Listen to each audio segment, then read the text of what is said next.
Welcome back to The Color of STEM. Let's meet Dr. Bertley from the Franklin Institute, who, along with his many responsibilities at the Institute, also directs the Institute's international education efforts, including projects in Africa and South America. The Franklin Institute is a science museum and center of science education and research in Philadelphia. Founded in 1824, the Franklin Institute is one of the oldest centers of science education and development in the United States. The mission of the Franklin Institute Science Museum serves to inspire an understanding of and passion for science and technology learning for everyone. This is the nation's oldest science center, established in 1824. And of course, it's named after Benjamin Franklin. He's one of the greatest scientists, entrepreneurs of our country in our history ever.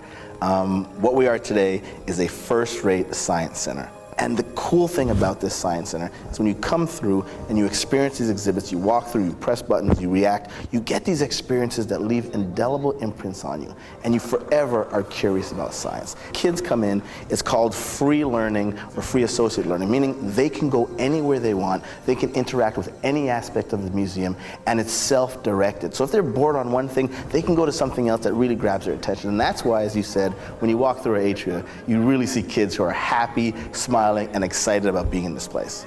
We are in a STEM-filled environment, and so kids and adults, for that matter, need to know about that. Dr. Bertley came to the Franklin Institute from Boston. After a series of interviews, former President Dr. Dennis Wendt knew they had the right person for the job. He was a great guy, older, white gentleman, the beard, very patriarch-looking gentleman. And he said, Frederic, is there anything else you want to say? It's been wonderful meeting you. And I said, well, Dr. Wendt, yes, I'm glad you're excited. You've had me here 3 times. If you decide to go with me, I want to make sure that this city, which is 50% African American, has representation in the building. So do know that if you go with me, part of my work, along with the whole job and skill set and training and job description that you have, is going to make sure that the black and brown community gets further embraced in the Franklin Institute. And he looked me dead in my eye and he said, Frederic, that's why you're the perfect person for the job. And I couldn't believe that. I remember flying back to Boston thinking, wow, that gentleman just told me that. That's a long-winded precursor to the color science. Role models is critical.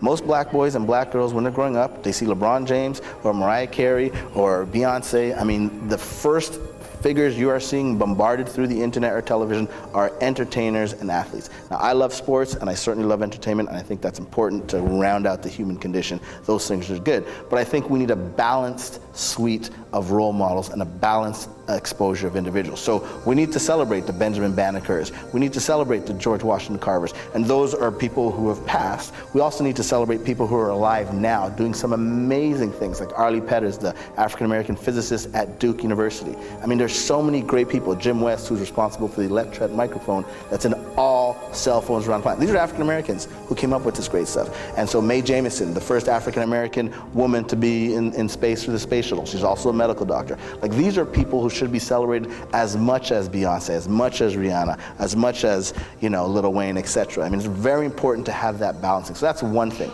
If little black boys and Latino girls and Latino boys and other persons of color see people in these places and then actually can go the second step and meet them physically, then it demystifies that. Right? It's important to say that, oh, I can actually be that because I met Derek Pitts, I met, Idris Stovall, I met Jim West, I met these individuals, and all of a sudden you can relate to that. And so one, it's having the role models up on the wall, but it's 2, making sure these kids can be immersed in environments where they see some of these people and they realize, wow, okay, being a nerd or being interested in being smart isn't a white thing. Everybody should want to be smart, right? That shouldn't be color specific or gender specific. And so really showing those opportunities and making those interactions possible will significantly help. Dr. Bertley also oversees the Energizing Education program and also founded and directs the Color of Science program, which highlights the fantastic contributions of women and persons of color to modern-day science and engineering. All scientists aren't old white men with thick glasses and pocket protectors, but that women make fantastic scientists, that the Latino community, the African American community, Native Americans, etc., people from all color, Asians, everybody can be a great scientist. And the purpose of the program is to reflect that beautiful, beautiful spectrum of colors in the scientific endeavor, and then showcase them to the world. With that, it's a wrap.